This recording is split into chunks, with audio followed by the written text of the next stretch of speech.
The 32nd floor of Sterling Tower held its breath. Floor-to-ceiling windows framed Austin's skyline like a corporate cathedral, while 5 candidates sat beneath the weight of fluorescent judgment. Rebecca Sterling's Louboutin heels clicked against Italian marble as she circled the mahogany table like a predator sizing up prey. Her crimson lips parted with surgical precision. "Solve this in 10 minutes and you're hired." The words hung in recycled air, thick with desperation and expensive cologne. $200,000, a lifetime of security.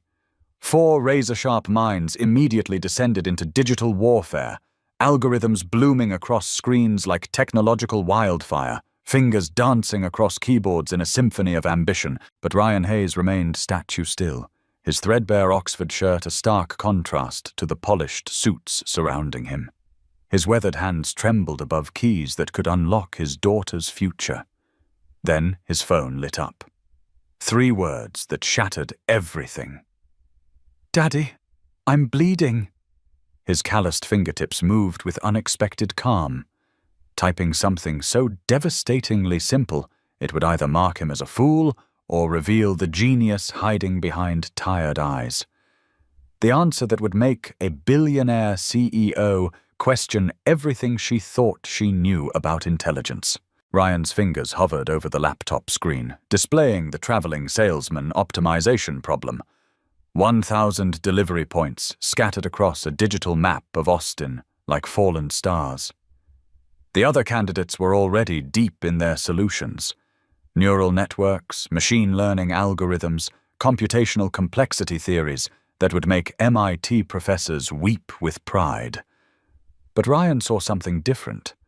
He saw Marcus, the Uber Eats driver who knew every shortcut in South Austin. He saw Janet, who delivered packages for FedEx and could navigate rush-hour traffic like a jazz musician improvising through chaos. He typed 13 words that would change his life forever. "Ask the delivery drivers. They already know the shortest routes."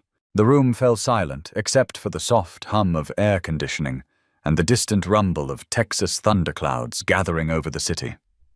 Rebecca Sterling stopped pacing. Her emerald eyes narrowed as she read the simple sentence glowing on the projection screen. The other candidates paused their frantic coding, confusion rippling across their faces like stones thrown into still water. Ryan pushed back his chair, the scraping sound echoing through the corporate tomb. His daughter's text message burned in his peripheral vision like a neon emergency sign.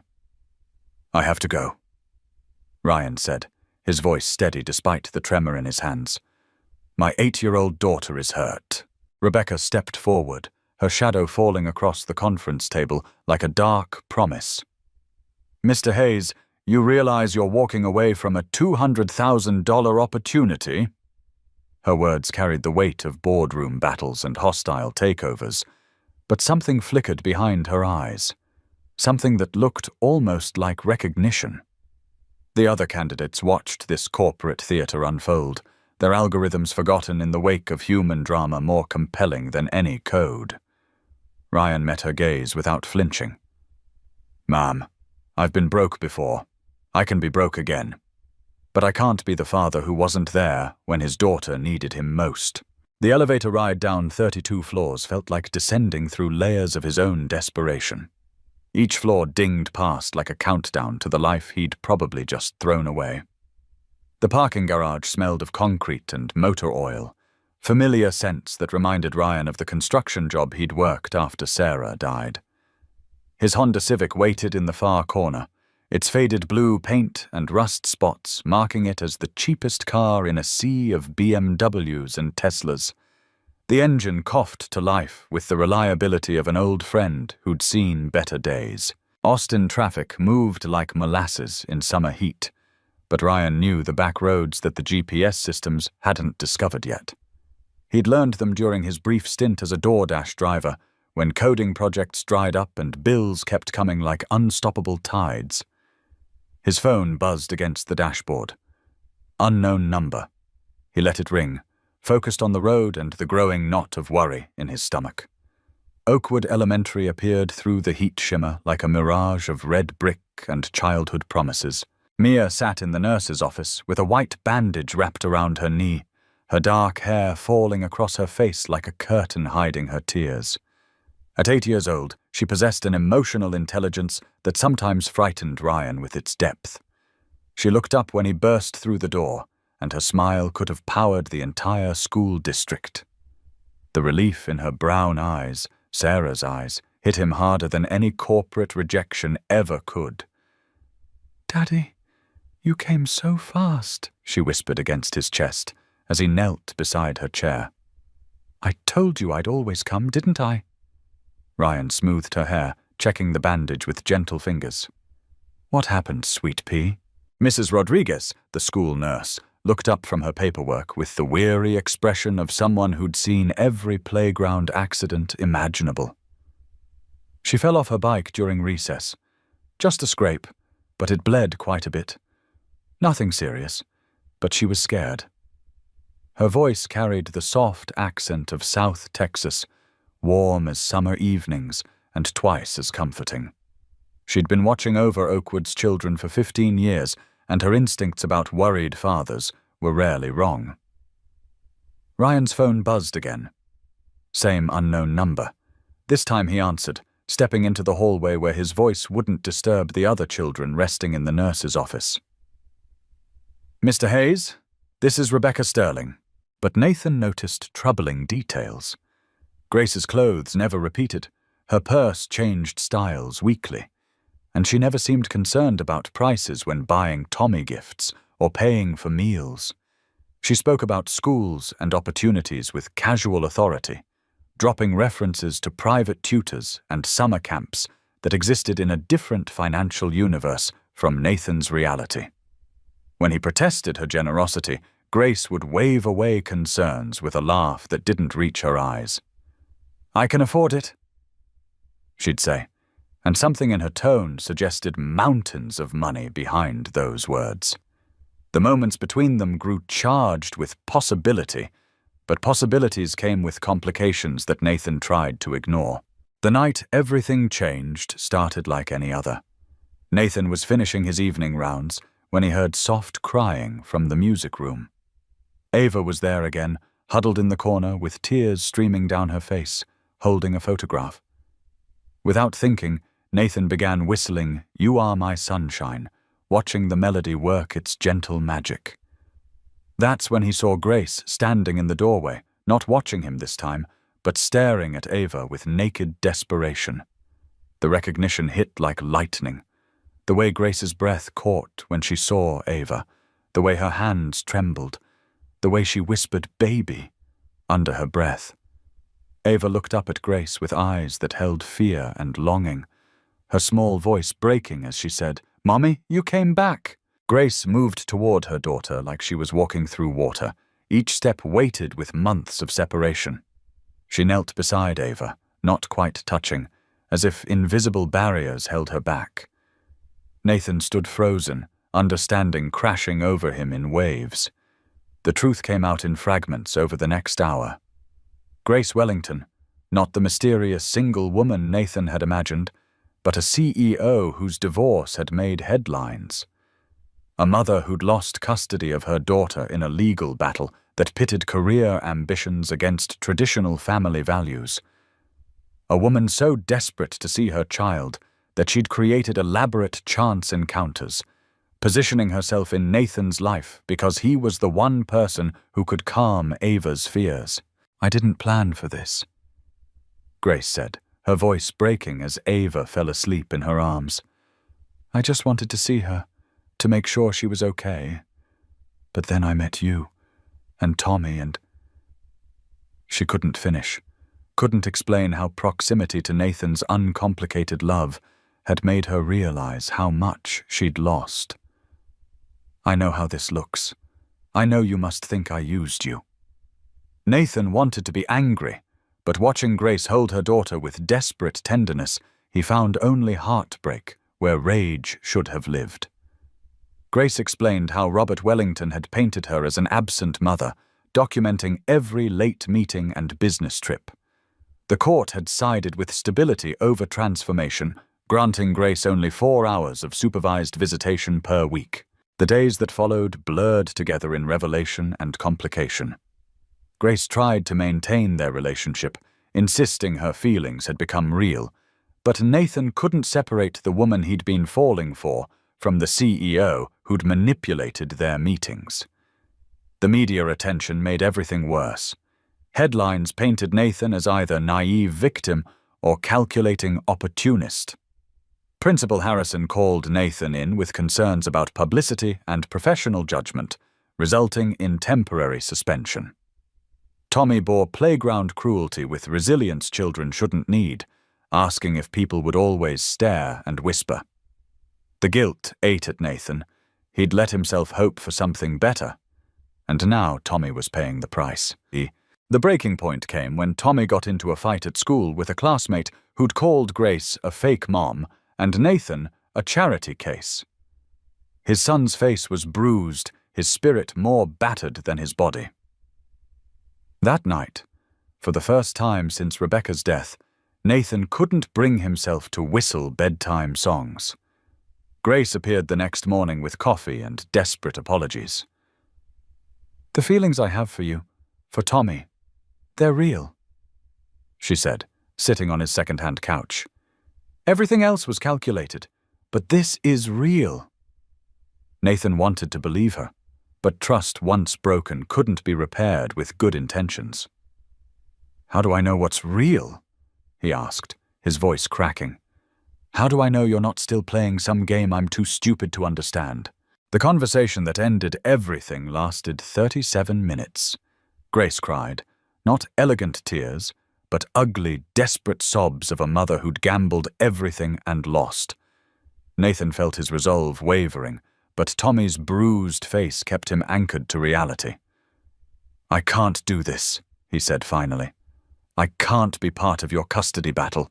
I can't let Tommy get hurt because I was stupid enough to think someone like you could really want someone like me." Grace left without argument, understanding that Nathan's pride was armor he couldn't afford to remove. "I love you," she said at the door, and Nathan believed her. That was the cruelest part, believing her and still watching her walk away. The weeks that followed tested Nathan's resolve in ways he hadn't anticipated. Tommy stopped asking about Grace, but would stare out windows watching for a black Mercedes that never appeared. The boys' drawings changed. Stick figure families became smaller, sadder, missing pieces that couldn't be colored in. Nathan returned to work, with apologies accepted but trust damaged, moving through routines like a man walking through water. He stopped whistling entirely, the melodies feeling like ghosts in his throat. Tommy's behavior grew troubling as he seemed older, more cautious, asking questions about money and social status that no 8-year-old should need to understand. The crisis that changed everything started small. Tommy woke up complaining of stomach pain that intensified throughout the day.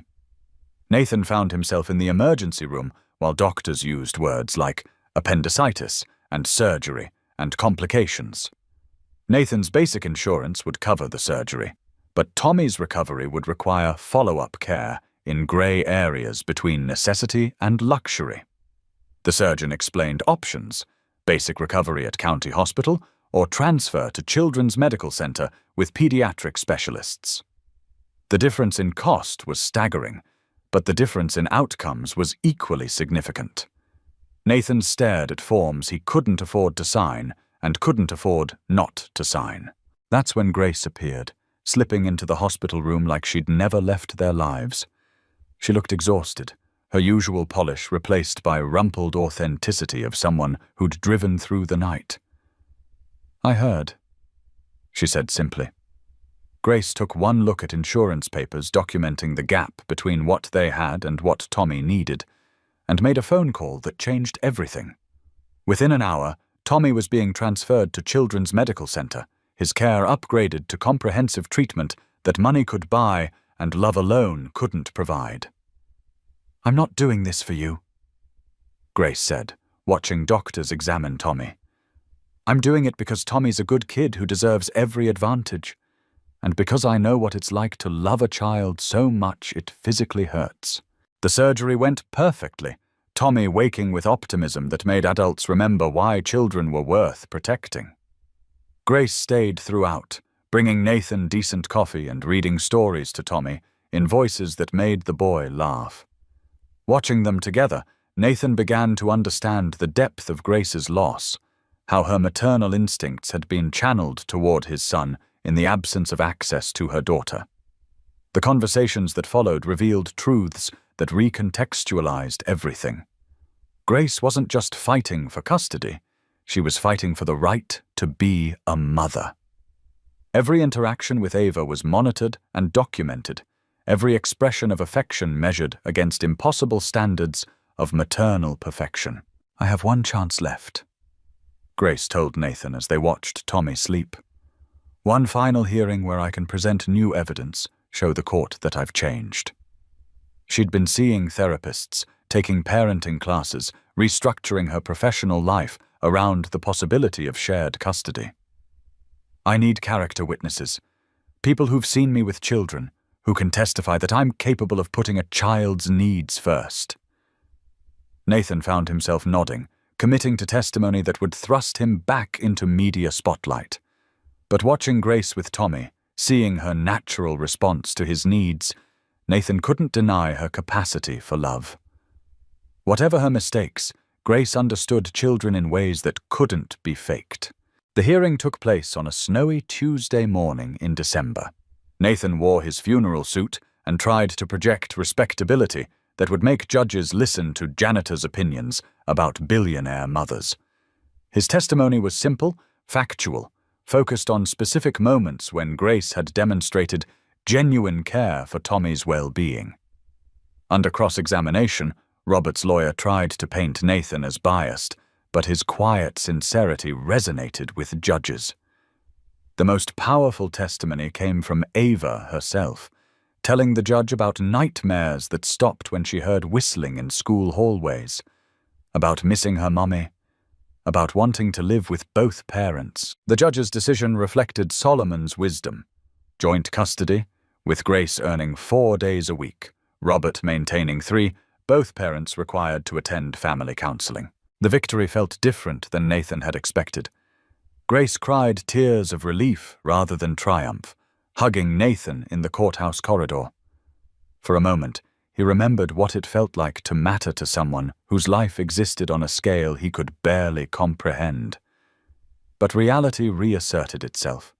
Photographers waited outside, and Nathan needed to return to Willowbrook, where Tommy was spending the day with neighbors.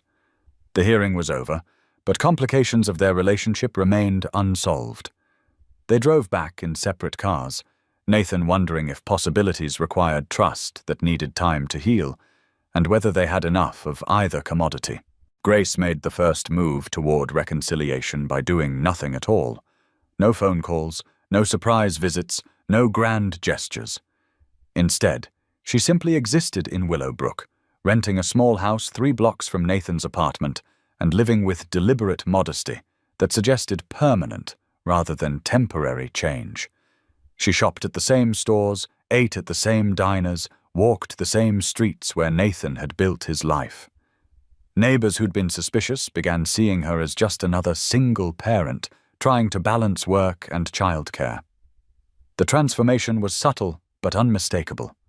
Grace was learning to be ordinary, and ordinary looked beautiful on her. Ava's presence in Willowbrook changed everything and nothing. She attended Nathan's school now, a first grader who no longer hid under staircases, but still lit up when she heard familiar melodies in empty hallways. Her teachers reported remarkable progress: fewer anxiety episodes, more social interaction, gradual emergence of personality that had been suppressed by months of custody battles. Watching Ava flourish, Nathan began understanding what Grace had been fighting for.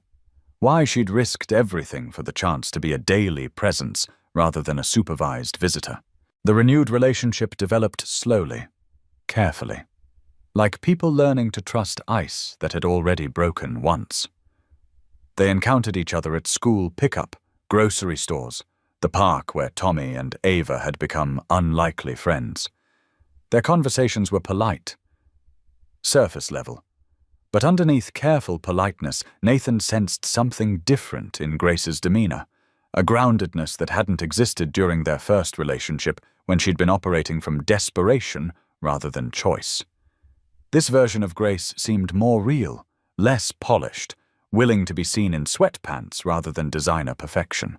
The moment that changed everything happened on a snowy afternoon in January. Nathan was walking home when he saw Grace's Mercedes stuck in a snowbank, her expensive car no match for Ohio winter roads.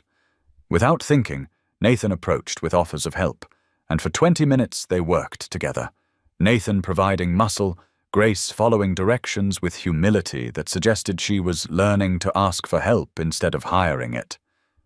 When the car finally lurched free, Grace slipped on ice, instinctively reaching for Nathan's arm.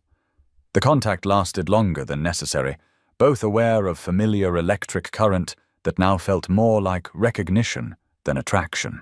The morning arrived with Texas sunshine and the aroma of coffee that Ryan had splurged on, real beans instead of instant crystals, a small luxury that felt like preparation for whatever the day might bring.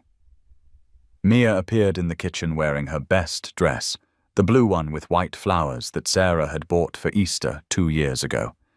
It still fit, mostly, though the sleeves were getting short and the hemline had crept up to an almost inappropriate length. "I want to look nice for the lady," Mia announced, spinning to show off the dress's full skirt. "You always look nice, sweet pea, but why is this meeting important to you?" Mia considered the question with the seriousness she applied to all matters of significance.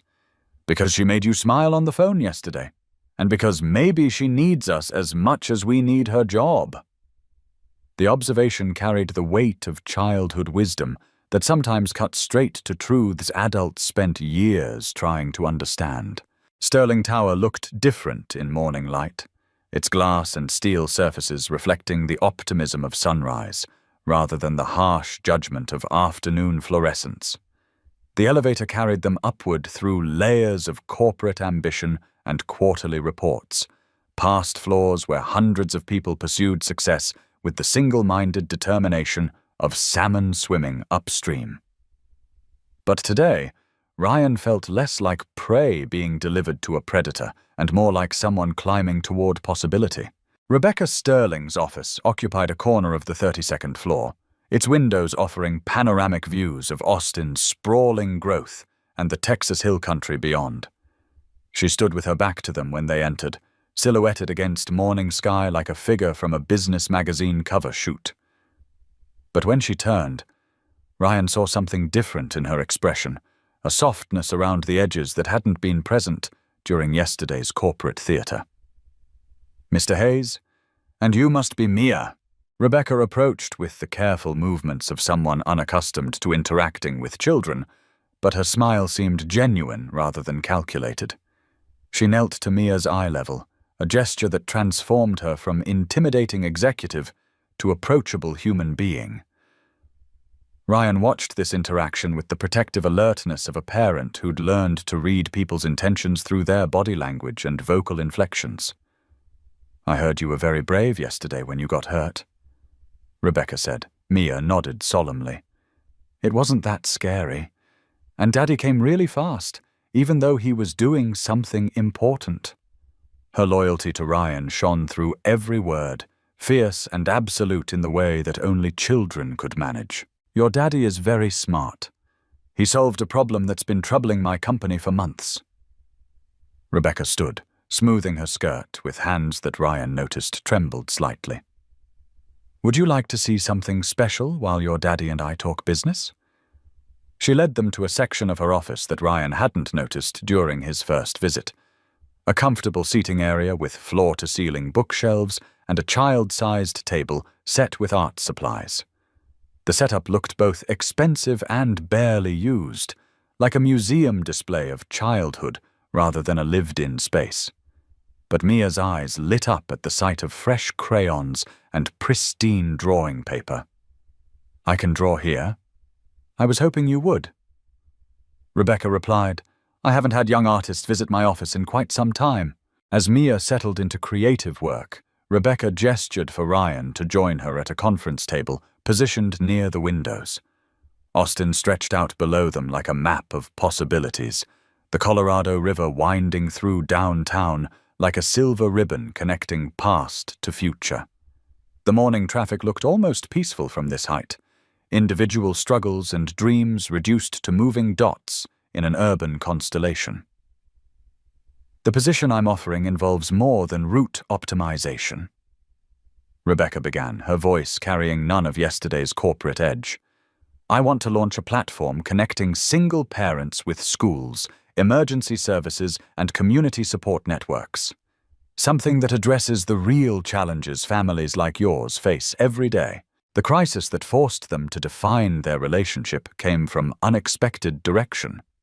Robert Wellington, frustrated by his ex-wife's successful reintegration, challenged the custody arrangement by claiming Grace was creating unstable environment by involving Ava with Nathan and Tommy. Legal papers demanded modification, threatening to restrict Grace's access if she continued the relationship. Nathan's first instinct was to step away, but Grace refused. "I won't choose between you and Ava," she said with determined expression that had once built corporate empires. "I shouldn't have to choose. And more importantly, Ava shouldn't lose the stability she's found here." The legal battle was less dramatic but more consequential. This time, Nathan and Grace fought together, presenting united front with evidence of Ava's improved academic performance, testimonials from teachers, psychological evaluations documenting emotional growth. Tommy, now 9 and remarkably articulate, testified about enjoying Ava as sort of sister, and how Grace helped with homework and remembered school snacks. The judge denied Robert's challenge, upholding existing custody with warning about using their daughter as weapon. "This child deserves parents who put her well-being ahead of their grievances," the judge noted, essentially giving judicial approval to Grace and Nathan's relationship. The wedding 8 months later was nothing like either had originally imagined. They chose simple ceremony in Willowbrook's town park, surrounded by neighbors who'd watched their relationship evolve from scandal to stability. Tommy served as Nathan's best man, Ava as Grace's maid of honor, both children beaming with uncomplicated joy. Grace wore simple white dress bought off the rack, Nathan his good suit with new tie. When Ava began crying during ceremony, not from sadness but overwhelming emotion, Nathan began whistling "You Are My Sunshine." Grace joined in, her whistling still imperfect but confident, Tommy humming along, creating impromptu family chorus that made half the guests reach for tissues. Their honeymoon was a weekend camping trip to State Park, 2 hours away, modest adventure that fit their budget and included both children. They roasted marshmallows, told ghost stories, fell asleep in tent definitely too small for 4 people, but somehow perfectly sized for their family. Grace proved surprisingly adept at outdoor life. Nathan taught her to fish. Ava taught Tommy friendship bracelets. And for 3 days, they existed where outside complications couldn't touch them. On their last night under visible stars, Grace whispered she'd never been happier, and Nathan believed her completely. Return to ordinary life brought rewards and challenges. Grace maintained corporate responsibilities, but restructured schedule around school pickup and dinner preparations. Nathan accepted promotion to head custodian with better pay and regular hours. Their combined household ran on coordinated schedules. Who picked up which child when, whose turn to cook dinner, how to balance work with family time. Logistics were complex, but emotional foundation was solid, built on mutual respect and shared commitment to putting children's needs first. The whistle that had started everything continued weaving through their daily lives, no longer tool of comfort for frightened children, but language of love, connecting all 4 family members. Nathan still whistled while doing evening chores. Grace had progressed to complex melodies that could soothe nightmares or celebrate good report cards. Tommy was learning recorder, and Ava hummed constantly, filling their house with gentle background music that made ordinary moments feel special. Their neighbors had grown accustomed to hearing melodies drift from the Brooks house at all hours, proof that the smallest acts of human kindness could create ripples that changed individual lives and entire understandings of what families could look like when built from choice rather than circumstance, from daily decisions rather than legal documents, from simple recognition that love, like music, was most beautiful when people learned to make it together.